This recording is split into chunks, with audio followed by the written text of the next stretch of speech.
Ang ano nito is itong mga lights, traffic lights, inutil yan. Hindi talaga, hindi magagana yan.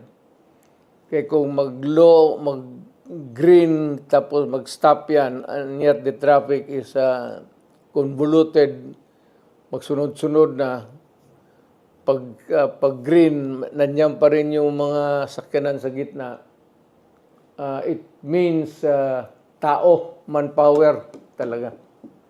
Even in Manila. So, that is a solution that we might want to look into. More warm bodies, human beings to man the traffic. Only during rush hours lang naman. Maglagay tayo ng marami. Pero permanently, ilagay sila dyan. Pero during rush hours, kailangan nandyan sila to control the flow of traffic.